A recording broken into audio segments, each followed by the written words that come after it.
Welcome back, everyone, to Vox Markets. My name is Paul Hill, and by popular demand, I am delighted again to be able to speak to James Thorne of Columbia Threadneedle, one of the UK's finest small and mid-cap investors. So welcome, James. Good morning, Paul.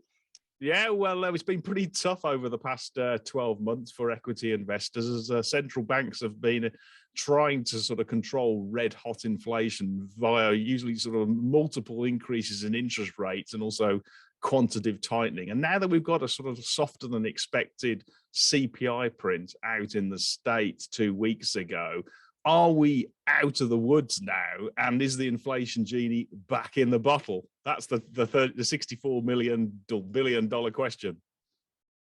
Well, as you say, Paul, it's been a very tough year with underperformance for small companies, and obviously, you know, historically, with interest rates rising, small companies tend to underperform. So as you say, you know, it's a very important indicator for risk assets, but importantly, smaller companies. And I'd love to give a yes or no answer. I think if you force me, I'd say yes. You know, I think there are many reasons why inflation turned up very rapidly. And more things that fueled that. So, you know, obviously we started with the money supply during the COVID crisis to help support people through that pandemic.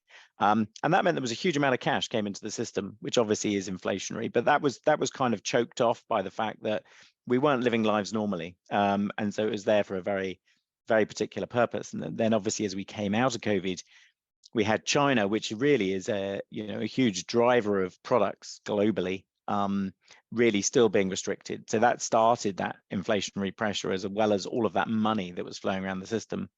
And then just as that was really at a very sort of at the peak moment, you know, Putin, I would say it wasn't necessarily just by chance. I think he saw his opportunity. You know, the horrendous situation where he invaded Ukraine, and that obviously then put on the energy markets another very significant inflationary driver. And they all came in very, very quickly. And as a result of that, I think some of those things can start to improve. The first thing that has already improved is that money supply. So that huge amount of money circulating in the system has been removed. And obviously also there's been some tapering, effectively removing liquidity by central banks very gently. I think the two things that everyone really is waiting for is China lockdown, and obviously a change in policy after Xi Jinping was elected for the third term. You know, and as a command economy, they always want control. And I think, you know, they wanted control around COVID, and they were going to be pretty robust about how they went about it. I think also there were question marks about an effective vaccine. And now we're in a position where the majority, 90% or so of the Chinese population have had 2 shots of vaccine. He's been re-elected in October for a third term. And I think they know they're under a lot of pressure on the economy. And I think that's been their focus, where I don't think it'll be a clear path. It'll take some time, but certainly there's been a massive change in philosophy and strategy around COVID, which will mean China will continue to open up. And I think the other key driver is the restriction on energy supply in oil and gas. And there is enough oil and gas globally, especially actually gas, without Russian supply. Most of that Russian oil supply is still getting into the marketplace. And supply chains are not instantaneous overnight in terms of providing the world with gas, but I think that will change in the next 6 to 12 months and has already started to happen. And there are some other things that will happen that will really help that inflationary backdrop. Our energy market is one of the strangest in the world. We price our electricity off the last megawatt produced, not on the average cost of producing all of our energy. Now, hopefully the UK government will reform that market, which actually is not, you know, this is not reforming something that's been in place for hundreds of years. This energy structure has only been in place for 5 years, with an assumption that gas was always going to be a very cheap way of producing electricity. You know, 50%, more than 50% of the UK's energy supply and electricity supply is produced through wind and nuclear, which actually should give us a very significant advantage in terms of cost structure versus many other European countries. And yet we've not been taking advantage of that because of the way that our energy markets are structured. And I think as we go through the first quarter of next year, a lot of that they eventually will change some of those structures, and as a result, I think we will see a continued fall in inflation across all of those levers that I've talked about, and that will be a very strong backdrop for UK small and mid-cap companies, which, as I say, historically have performed very, very well once we've reached peak interest rates.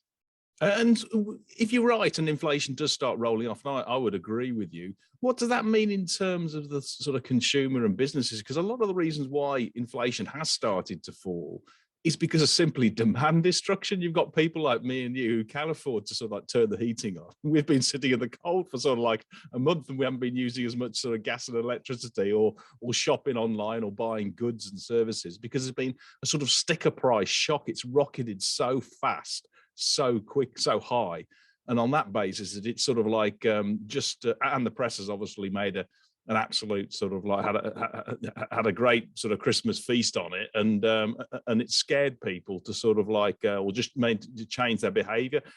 Will consumer behaviour change if inflation does fall, or will there be that sort of dragging effect on the economy?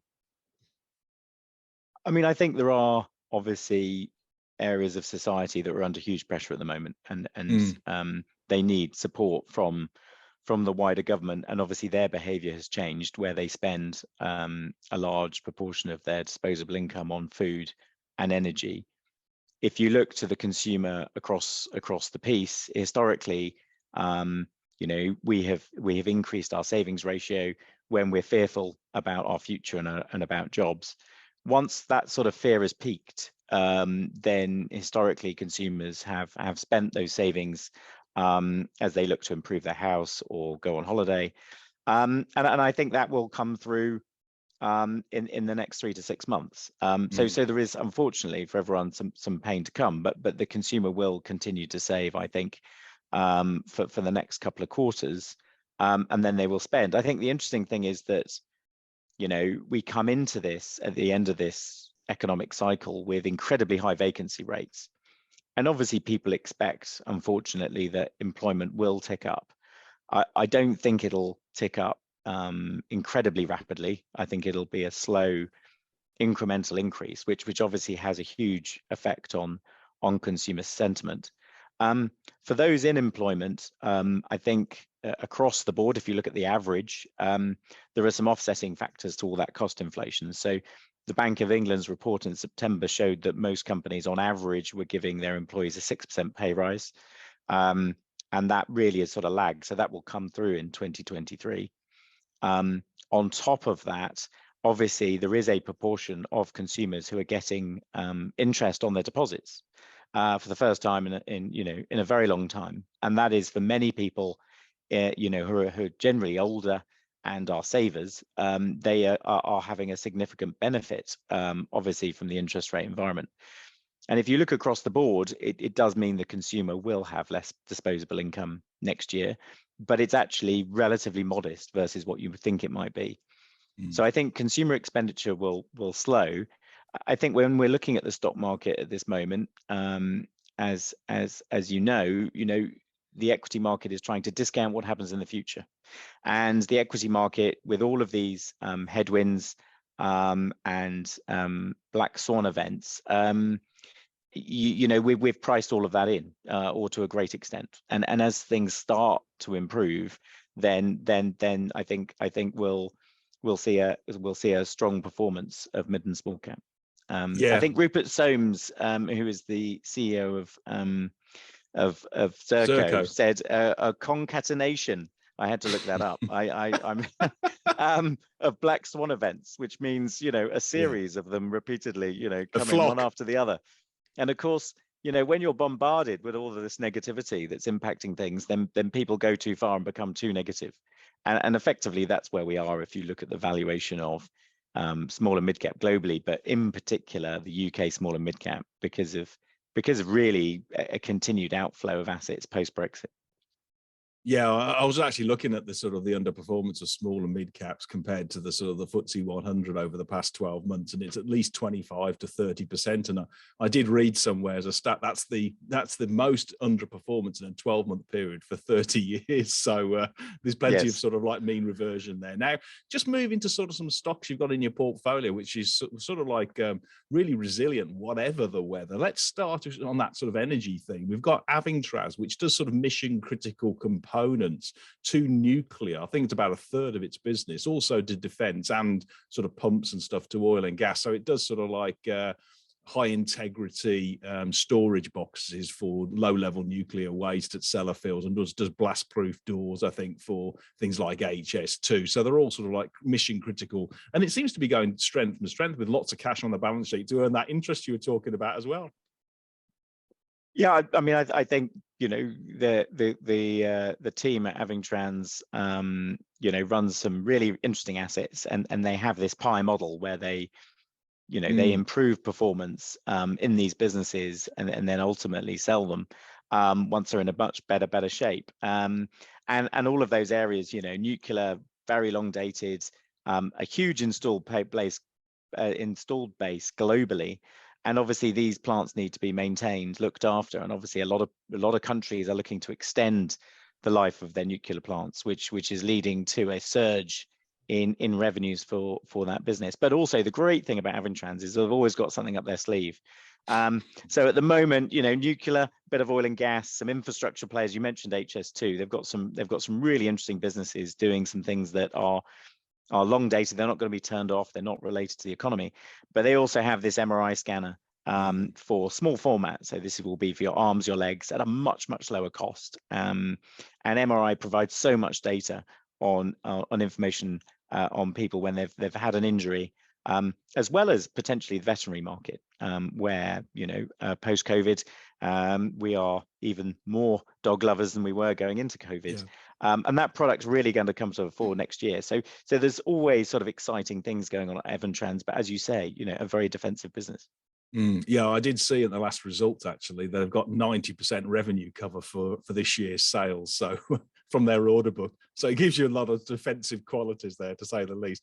Now, another one which has done remarkably well is iSpatial, which is basically a sort of like it aggregates and it corrects sort of like mass quantities of geospatial data for, again, large enterprise. I think it's just won a contract actually, again with HS2, and likewise some big public bodies out in the States in transportation. Do you want to take us through this one, because it seems to be going from strength to strength with high recurring revenue streams and like for like sales growth? Well, Claire Milverton, the CEO, will kill me if I don't correct you. It's One Spatial. Oh, One Spatial. Sorry, that's not right. iSpatial. Yes. That's okay. Sorry, One Spatial. Yes. Sorry. It's been a while since we talked about it. And look, you know, if you read what they actually do, it can sometimes sound quite dry, but it really is critical what they do. And basically, government bodies and utility companies all need the product that they developed, and they have patents and IP around. But I think last time I said, you know, that their main application is US 911, you know, making sure ambulances go to the right place. This is about saving people's lives. On the new contract you talked about, HS2, this is about documenting all of the data and collecting all of that geospatial data as well as the construction data, which will allow the asset to be managed in a better way during its life. And there's a huge opportunity for this business globally, obviously, to collect that data. And we're in a data, you know, we're in a data world, and where data can be managed better, more effectively, for us to do things better, whether it be, as you say, sending ambulances out to people or looking after infrastructure assets. There is bigger and bigger demand for this, and it is quite a defensive business because of its customer base, and the business is really just only getting started. Yeah, I mean, with the amount of sort of digitization and Internet of Things coming through, then building these digital twins of things that people have frankly not really sort of thought about. It drives huge corporate efficiencies and automation, I guess. And that's going to be another big theme, I think, growth trend going forward, as you know, the labour market does stay relatively tight. It improves corporates and public services bodies their whole productivity and reduces their cost base, so they get more for less. So yeah, I'm with you. And apologies, Claire, for calling it for calling the company iSpatial when it's One Spatial. And now moving on to to eQLS, which is a sort of like an e-payments, foreign exchange, well, international payments, a foreign exchange platform. And again, this has gone from strength to strength. I think in the half year, it sort of like increased sales by about 80%, and it's had a really strong Q3 at that last trading update as well. And I think it's going to get should get good operating leverage from sort of like high 40%, sort of 50% type gross margins through that operating leverage next year. Do you want to take us through this one? Yeah, no, thanks, Paul. I mean, I think it's a really interesting area of the market, because it's a huge industry that's been around forever, trillions and trillions of pounds and dollars. That's the point. Which currency are you in? Basically gets transferred globally, and it's a pretty expensive process. And this is all for the B2B market. So this isn't you as a consumer. That was the historic business of eQLS, which it does have a small presence in terms of currency transfer if you're going on holiday, or if we were, buying a little place in the sun, we might need to transfer money. Now they do that, but they're primarily for large businesses wanting to make payments across Europe, across the US, in different jurisdictions. Now doing that is still quite difficult. And Wise, which is a big business in the B2C space, has a small business-to-business currency exchange. I think the great thing about eQLS is that they've developed the software from the bottom up, so it's very, very easy to use. It has a lot of functionality that allows people to follow those payments, especially when you're wanting a large number of people to do payments. And one of the areas of this has been film production. You might have film crews across different countries, all needing to buy things in country, and you need to follow all of those payments, and they're in different multi-currencies. And they've structured the business in a way that's very easy to use. It's a clean, scalable platform, and you can also white label it. So there are many other companies or banks that want basically this very easy to use platform that's also very cheap for their customer base. And historically, the incumbent banks have charged a very high price for people wanting to do multi-currency transfers. And eQLS really makes that very easy to do, but also a lot cheaper. And as a result of that, that's why it's growing so fast. And even in a difficult economic backdrop, the market is so large that the business can continue to grow because of the value proposition for its customer base in a difficult economic backdrop. So, we hope the business continues to succeed from here.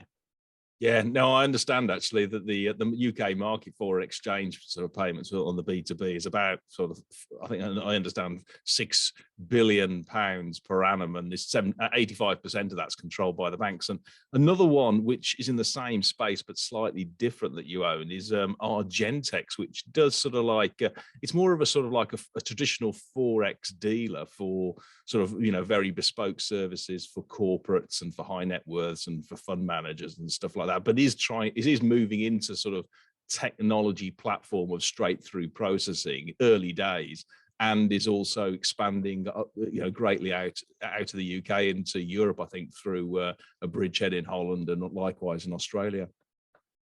Yeah, I mean, I think Argentex is invested very heavily in having that great footprint. Again, companies that what they call their treasury functions. This is where they're looking after currency payments in different currencies across the globe.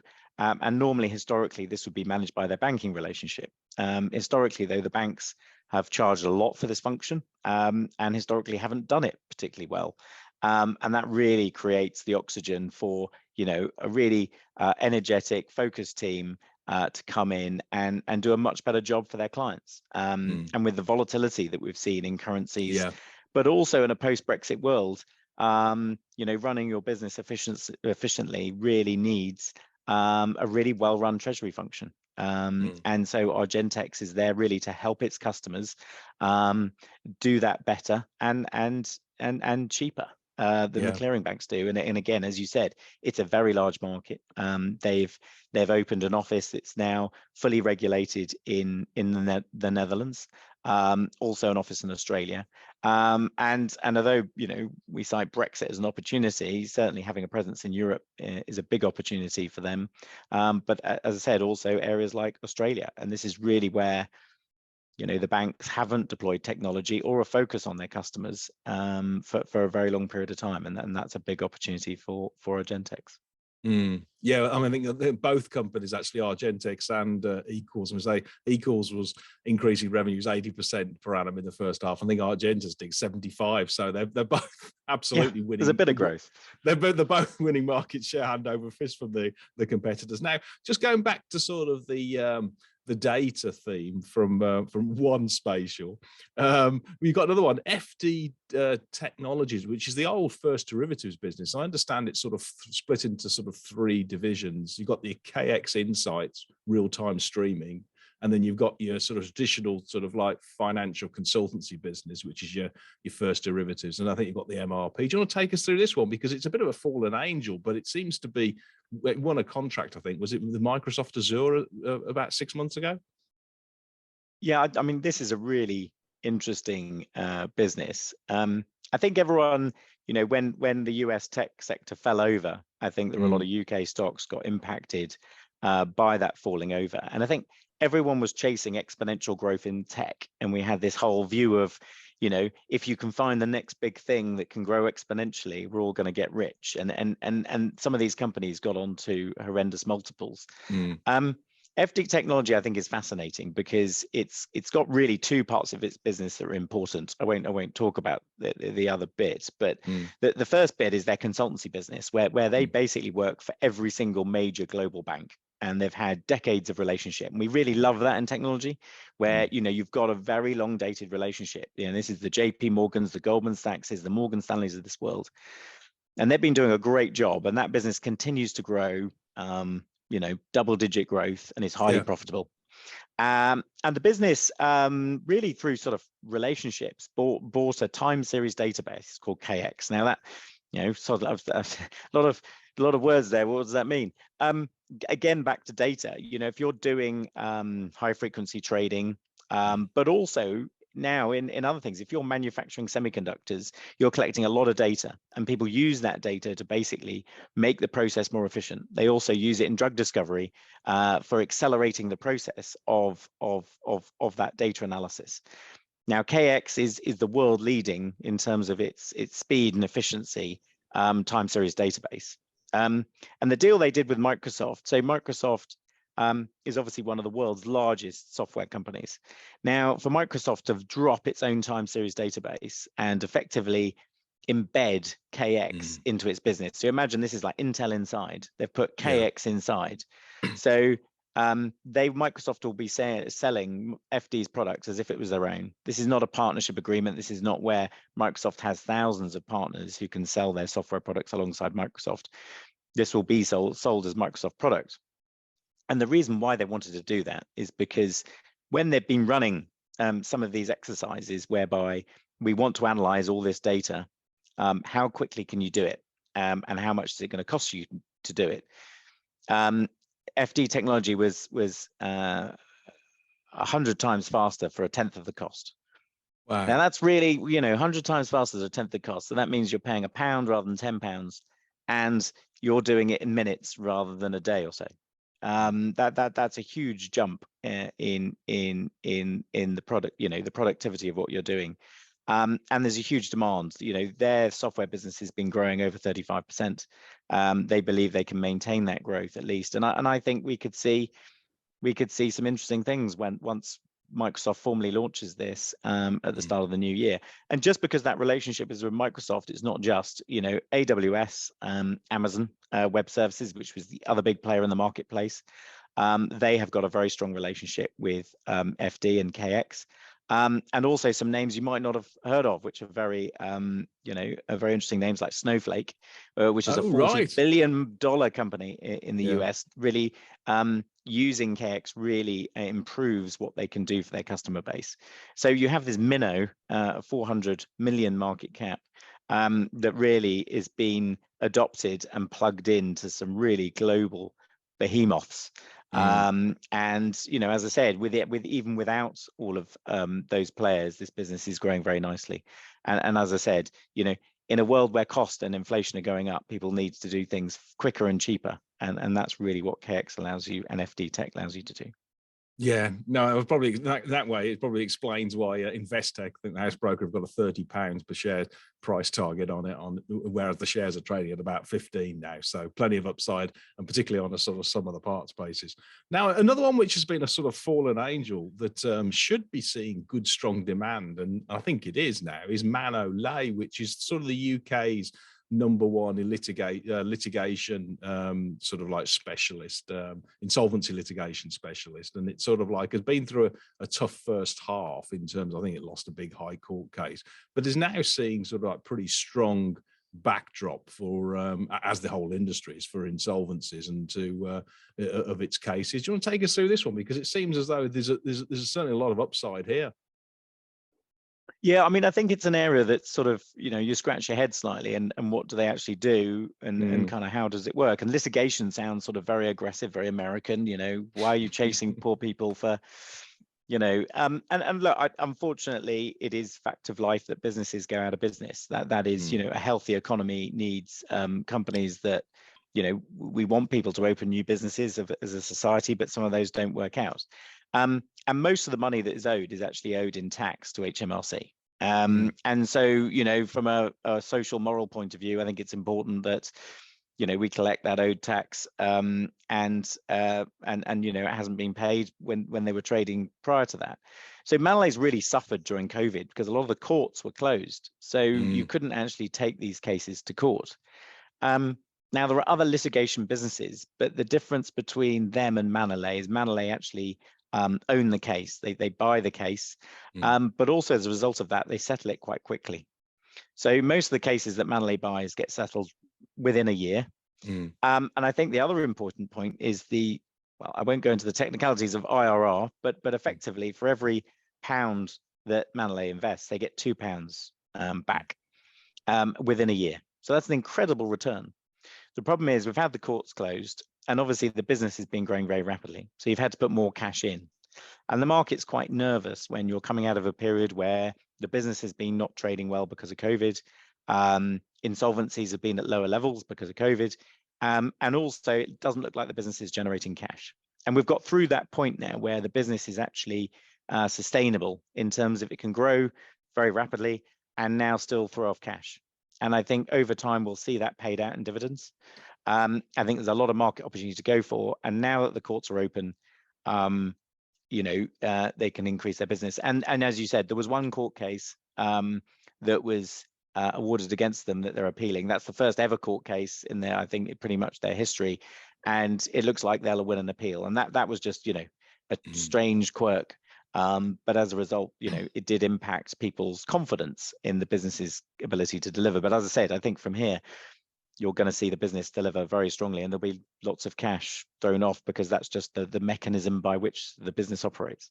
Yeah, and I think it's also won a sort of landmark agreement with Barclays to try and help HMRC recover some of the bounce back loans that maybe have been misappropriated by company directors, which could be a real game changer, because this is it's a £50 billion, almost a £50 billion bounce loans, which need to be recovered in totality. So yeah, so I mean, as I said, yeah, I mean, the historic numbers show that it generates very strong returns. Yeah. What about the UK housing market? Just sort of like changing sort of subjects, because I mean, I noticed you've got sort of like Crest Nicholson there, and you've got some building products, and we'll come on to those in a moment. But let's just talk about we've got rising or had a rising interest rates. Mortgage rates did obviously balloon during the LDI crisis in September, and should be now coming off because the swaps market's coming off in terms of the yield, and that's how they're sort of like priced and stuff like. What's your sort of view on Crest Nicholson, because it's trading at a ridiculously low valuation? I saw the last time the shares are at 220 and the net tangible asset value was at 320. So it's a sort of 30% discount to net tangible assets, and is profitable and has got cash. Well, I mean, I guess this is, again, this goes back to my comment of, you know, the market is looking to discount the future. And when you have a concatenation twice in of Black Swan events, well pronounced. You overlay all of that risk. And look, the first 6 months is going to be very difficult for house prices. We don't know where they're going to go, but certainly it's unlikely they're going to go up. And there is still some cost inflation for the house builders, which means their margins are going to be impacted. But as you say on the price, you know, the last time that Crest traded on that sort of discount to its book value was in the financial crisis. And the difference this time round is that the business has a very substantial amount of cash on its balance sheet. The last time it spoke to the market, it had about 280 million or so of cash on the balance sheet, as well as the fact it's been continuing to buy land. So it has a land bank. Yes, its profitability will most likely be impacted by that cost inflation. But as I said, ultimately, people need to buy houses. If you think that inflation will start to come off, and as pointing back to the fact that employment is very strong, and I think the other important thing is that, you know, the concern that lots of houses have been sold to people with huge amounts of leverage.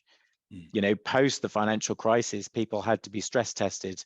As everyone knows who've gone through the point of applying for a mortgage, the hours and hours you have to answer this long litany of questions.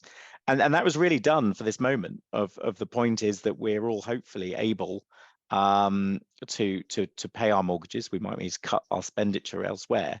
But that's why that stress testing was brought into place. And so I don't think, although there will be a slowdown in the housing market, most likely, there isn't going to be a housing crash. And unless under that scenario, there is obviously, if you're buying real assets at a very substantial discount, you would expect there is some value there.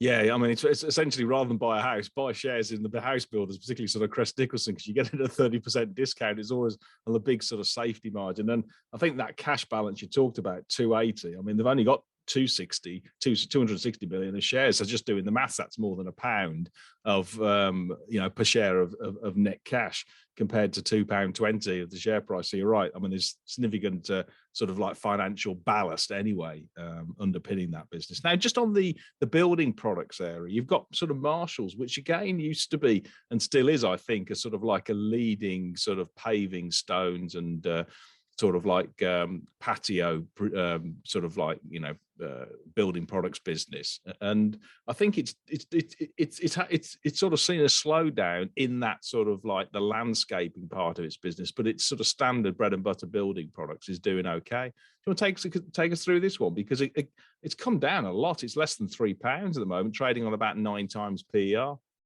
Yeah, I mean, it's, you know, Marshalls came out and spoke to the market. I think it sort of surprised people at the timing, saying that this is their patio business slowed. And a lot of companies have seen a slowdown in RMI, and the multitude of factors. But obviously during COVID, a lot of people were sitting at home looking at their patio or looking at their cracking wall, thinking, I'll do some DIY. And Marshalls benefited from some of that. I think one of the things I would say is that, you know, historically, that business has been quite resilient, because the people who are tending to spend that money on their patios are people who are close to retirement or have just retired.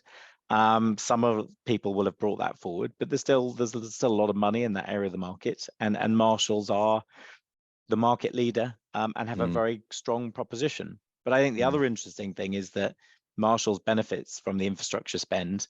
We saw in the November statement last week the commitment by the UK government to infrastructure spend. And I think on the environmental side and security side, Marshalls have developed a lot of product that help in terms of water management. And we've known, you know, as the climate gets more volatile, you know, bigger storms, you know, hotter, drier periods, you know, some of Marshalls' products really helps developers, builders with those products. But I think the other piece is obviously some of the regulatory changes around the environmental side. So, you know, the rules changed in June about how carbon efficient new house building has to be. And one of the solutions to that is solar. And Marshalls bought, you know, a really good business in that marketplace. And where we've seen that being adopted in Scotland, over 70% of new build houses have solar. Right. And we expect the UK market, there's no reason why it won't follow suit. And so even though housing numbers might slow a bit because of what we've said already about the market being more difficult, there's a big level of adoption to help us get towards that carbon reduction target. And Marshall's quite astutely has bought a very good business in that marketplace, which will see a big uplift, we would expect, if we follow the Scottish model over the next couple of years. Is that the Marley division they bought? Is it the That's roofing? the Marley roofing and solar business. Right. Okay. Just on the balance sheet with the business, when does it get to a stage now? Because obviously with higher corporate borrowing costs, etc. I mean, it's only on. I think Marshall's is about 1.5. The leverage 1.5 times EBITDA is their net debt. So I mean, we're not reaching. But I guess the only concern the sort of the market may have is if that EBITDA goes down for some reason and stuff. Just more broadly, maybe not Marshall's, but what sort of levels do you now feel comfortable? Because as the sort of like there used to be a sort of like a 2 to 2.5 times EBITDA was a comfortable, but in this environment it's sort of like come down a touch. I think you're right. I think people have got a bit more nervous. Historically, the rule of thumb that everyone, the market itself gets nervous about is as you go over sort of 2-ish times towards 2.5, it can have an impact on the share price.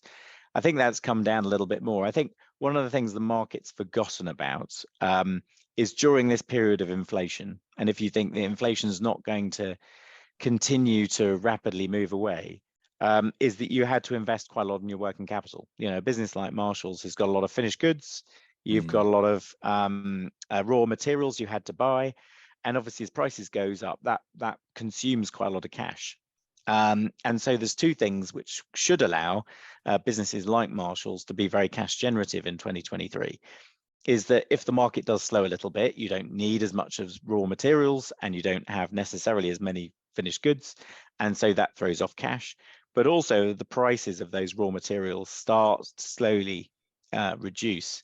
Then you effectively see more cash being thrown off your business. And we've seen this in timber. So timber, which is obviously a material input in the roofing market, has come off materially. And as a result of that, those businesses won't have as much money tied up in working capital and finished goods.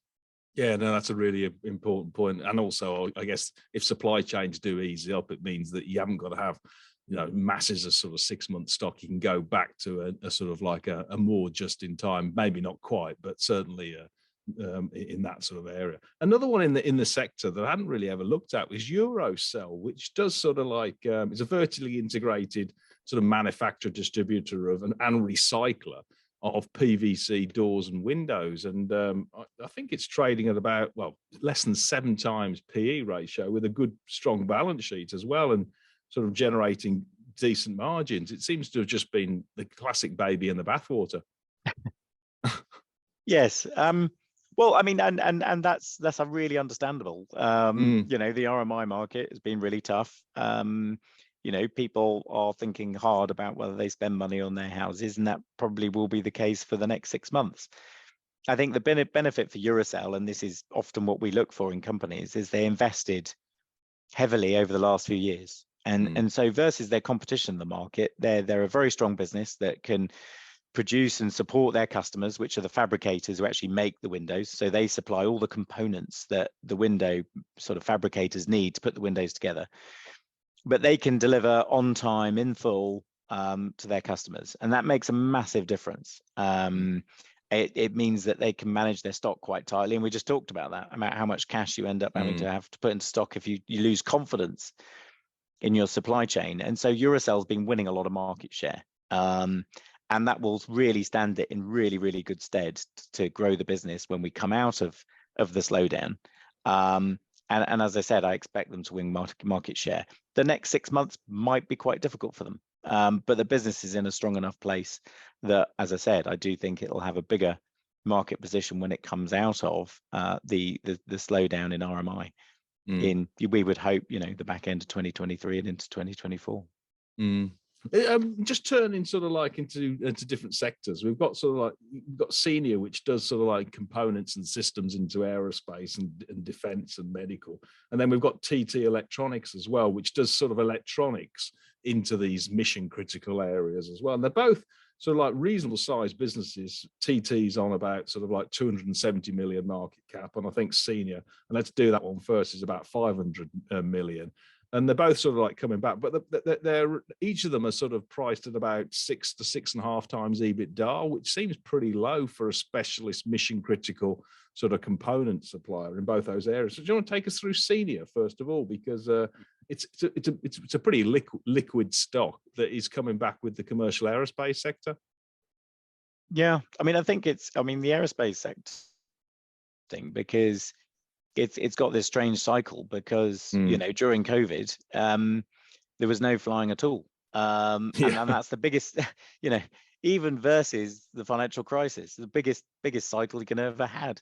And you're slowly coming out of that. And obviously, you know, there are only really two major producers globally, Boeing and Airbus. They have very large, complex supply chains. Senior is a critical part of both of those manufacturers' supply chains. And you've had to wait for everyone to gear up post-COVID, and that's pretty complicated. And there's been some bottlenecks, and that's sort of held back production. But ultimately, the demand is coming back pretty strongly, and we expect that demand to continue to come back. And then that's from history, really.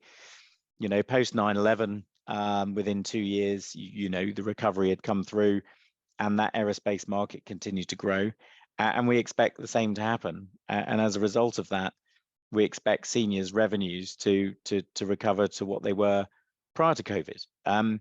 But also on top of that, Senior was investing quite heavily in getting more content on the new platforms. There have been quite a new versions of planes have been launched in the last few years to make them more efficient, reduce the carbon footprint that they make, but also make the customer experience better in terms of, you know, the climate control inside the cabin, but also safer. And those new platforms, you know, Senior has more content on. And so if the market does recover, you know, we expect them to have a bigger market share. And they've come out of the actual the pandemic the balance sheet pretty well, because they're trading at, well, less than 1 times EBITDA for their net debt. So having come out of such a difficult period with such a strong balance sheet is a credit to their cash management as much as anything. Yeah, I mean, there was a moment during COVID where, you know, the shares got down to sort of 55p because the market thought that they were going to have to come to the market and raise money, and they didn't, because, as they'd always said, you know, they have the capability of generating a lot of cash, and I think that's the inherent structure of the business. I don't think that's changed in any way. What about TT Electronics, which say does sort of like engineered electronics for performance critical applications like industrial and medical and aerospace and defense? Yeah, I mean, I think TT, you know, is lots of different markets with growth, you know, as you say, from healthcare to medical to renewable energy to defense to aerospace. And I think that's often been one of its problems, in that people have tried to work out, well, what does this business really do? But I think they've focused really hard on making sure that they're developing products in areas of growth. And I think that the market is starting to realize and understand that it's aligned itself in the right way. If you went back 10 years ago, you know, TT was really had most of its exposure to automotive, which was, as a small supplier, is a really cutthroat market, very, very price competitive, and it's positioned itself away from those areas. But you haven't necessarily seen all of those benefits come through. And as a result, I think, you know, they have a lot of opportunity to build on that. Interestingly, this morning, which is another mechanism, sorry to go off on a tangent, is companies that historically had pension liabilities. So yes, TT just effectively had a buy-in. That effectively means it has no liabilities on its future pension fund, and that's because it was well funded. So all of its pensioners will be very well looked after by Legal & General.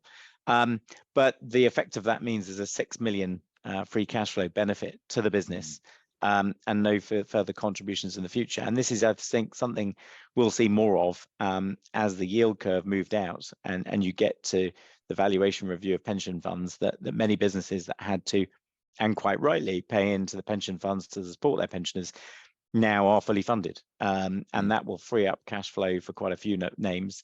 Difficult to know exactly the time of it, but we know which ones have quite big pension funds. And yeah, it was interesting this morning that TT made that announcement, and as I said, a £6 million benefit to them in terms of free cash flow. Yeah, and I think the shares ticked up. You probably find actually Legal and General and Aviva do pretty well out of that whole sort of like transition of pension schemes into off balance sheet for the for corporates. Now, just moving to a company I've never even covered and never even talked about is WAG Payment Solutions, which I think does sort of all things sort of payments and tolls and fuel payments and digitization and telematics for trucks and trailers in Europe, I think. Yeah, it's interesting. That's its corporate name. It's sort of its brand name is EuroWag. That's right. It's a great name. Yeah, and it has a large presence in Europe.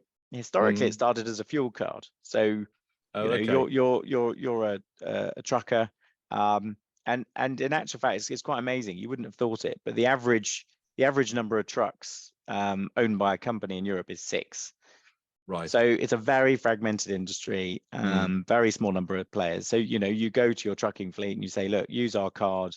We'll give you great rates on fuel at the important points across Europe where you need to fuel up. Now that there are a few players in that market. EuroWag has got critical mass.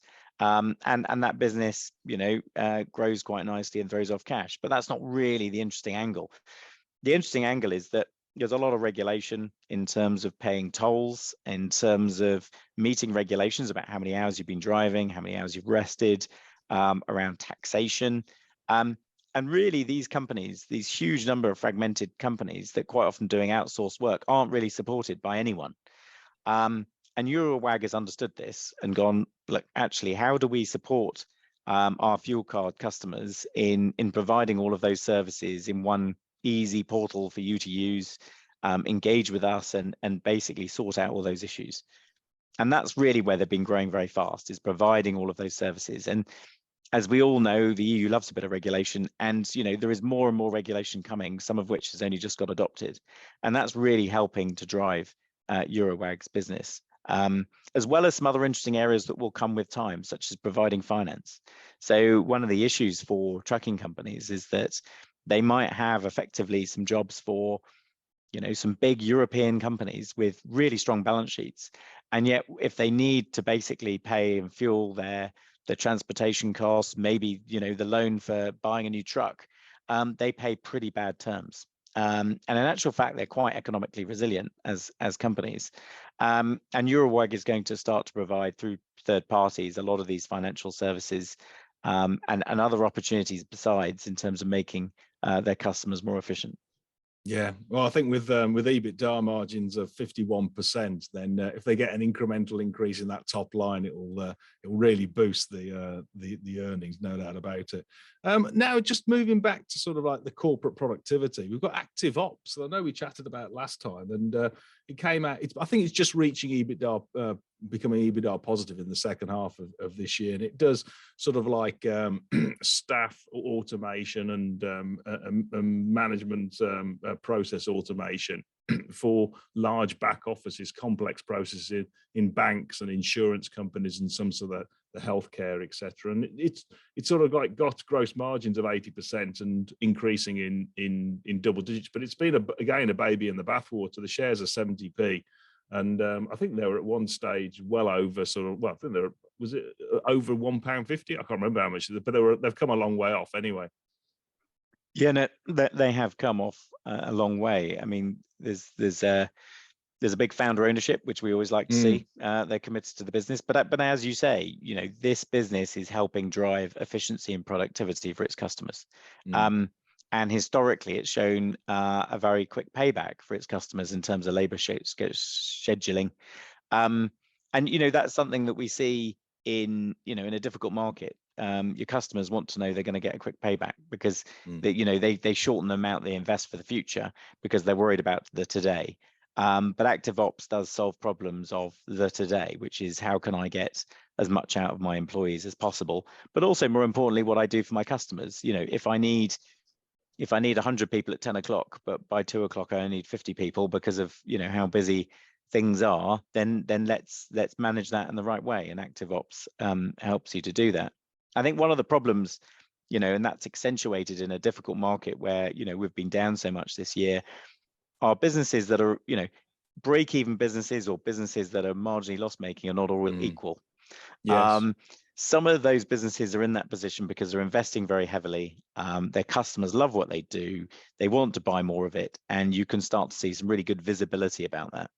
And the business might decide for a short period of time to put a bit more investment down to really make that proposition for that customer or support that customer, and ultimately will lead to high levels of growth and the profitability will come through. Those businesses are in a really strong place. And ultimately, if they wanted to today, they could manage their cost base even more tightly and throw off huge amounts of cash. And ActiveOps, I think, is a business that's in that place.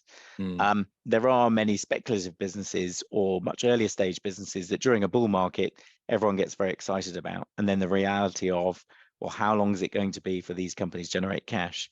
But quite often they all get lumped in the same bucket. And I think ActiveOps is one of those businesses that has been sort of tarred with that brush, which is understandable because people are all concerned, so they revert to businesses that are paying a dividend today. But as I said, I think it's in a strong place, and you know, the outlook for the company in terms of its customers needing its services is only growing over time, and the feedback the customers give them is very positive.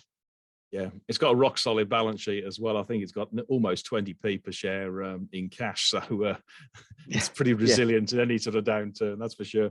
Another one with massive amounts of cash that has again strangely come off is Mirriad Advertising, because I mean the shares currently are trading at less than 7.5p. Market cap is about 21 mil, but they have over 17 million of cash, which means that their enterprise value is almost the same as their cash. Well, not quite, but I mean, you've only got, you know, enterprise value is sort of 4 billion. And they're hopefully going to make sort of like, certainly relatively soon, sales of over 5 million. They do sort of, as I understand it, sort of product placement in post-production for videos for advertising industry. So it's pretty leading edge technology. Admittedly, they may be, as you rightly say, you know, still loss making and investing for growth, but they seem pretty resilient for any downturn.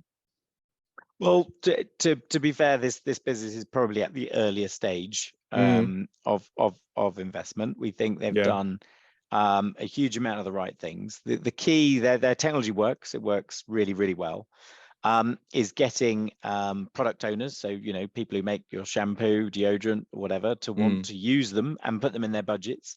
That quite often is an annual effect. So we're hoping that, you know, they've gone through this budgeting cycle and they'll allocate to Mirriad. For that to happen, they needed to make it very easy for those advertisers to basically buy, you know, the space that Mirriad provides, which is, you know, product placement. So, you know, as I sit here now, it's, you know, as I drink my thing and I've got one of my companies on my mug, Genus. that we could change that to have any brand you'd like, and you'd pay for that.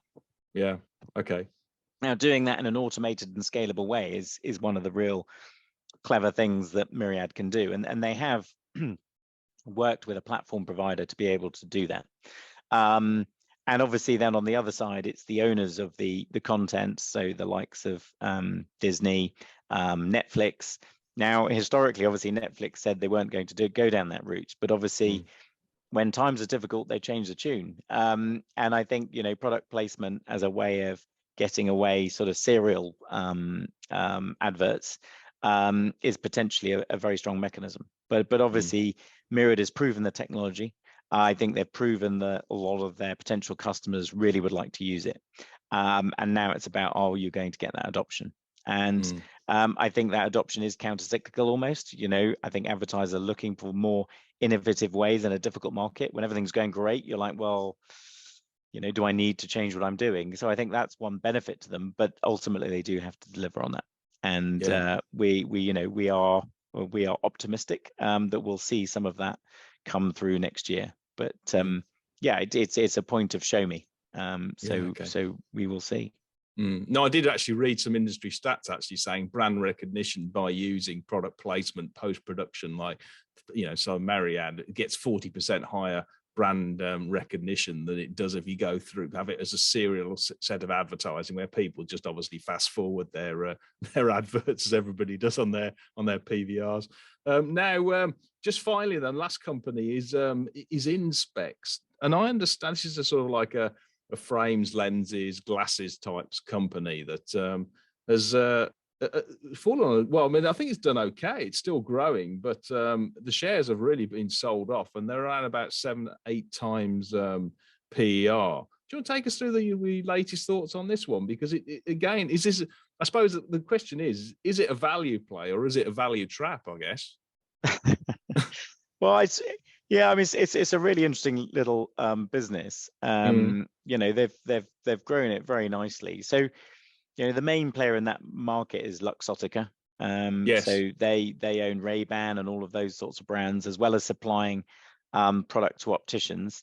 And Inspecs is really the only sort of full scope competitor now in the market. So if you went to an independent opticians and, you know, got your glasses prescription, Inspecs may well have the brand, and you would buy, say, oh, I quite fancy those frames, but they would get sent off and they would actually make your prescription as well from blanks and have it returned to the optician to you.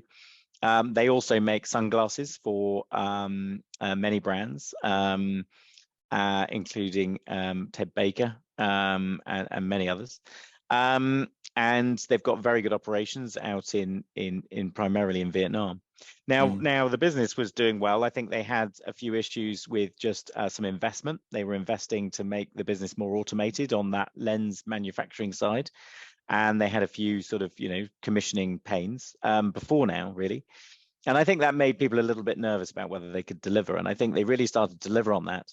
And then in early autumn, they basically just wanted to be very upfront with the market and let them know that in some of their European markets, the opticians were buying less stock. Yeah. Now, if you think about it, yes, you know, obviously the consumer is in a difficult place. You might put off buying an expensive pair of glasses for a short period of time, but ultimately your prescription will change over time. You stand on your glasses, you know, you want a different pair for when you're driving because you might want a different sort of style and type of lens. And that business historically has been very consistent. So, you know, we're hoping this is a very short-term impact as people basically don't order as much inventory, but obviously then when sales sort of come through, that recovers. But strategically, they've positioned the business incredibly well. They've brought on some really heavy hitters onto the board, which we think will just sharpen up some of the operational processes in the business. And it was interesting to see once the company had their profit warning, just indicating they were a little bit nervous around ordering in Europe. That both the founder, who already has a large shareholding, bought a significant number of shares, along with the finance director. So they certainly have confidence that the business can deliver. But I think, we've been in that market where, there hasn't been a huge amount of liquidity. The market has been very, very difficult. And there are some people that, have had redemptions and therefore needed to realize positions. And, that has had a very material impact on Inspecs' share price. Yeah, I wouldn't want to sort of like put any puns in, but optically it certainly does look, there's lots of self-help there, because I was looking at the margins and there are, I think it's 8% EBIT margins and only about 10% EBITDA margins, which are sort of quite high value product they're selling with sort of brands there. You'd expect there'll be some scope to increase that one going forward. Brilliant. Well, thanks very much, James, for the insights. And if somebody wants to sort of invest in the Columbia Threadneedle funds, how best to do that? They can either do it through My Columbia Threadneedle, which is a retailer site, or you can use any of the well-known major platforms such as Hargreaves Lansdown, AJ Bell, or, as they have to say on the BBC, there are other available platforms in the marketplace. I'm not a shareholder in any of those companies, just to be clear. Yeah, okay. And then I suppose just finally, the last sort of $64 million question is, how will England get on against Iran this afternoon? Are we going to win? Well, I know their form has been tough, but Yeah, I think they'll rise to the occasion. So that's what I'd hope for a solid win. Harry Kane scoring the winning goal. All right. Well, thanks very much, James, for your time. Terrific comments, as I say, and look forward in touching base again in 6 months' time. Thank you. Thanks, Paul.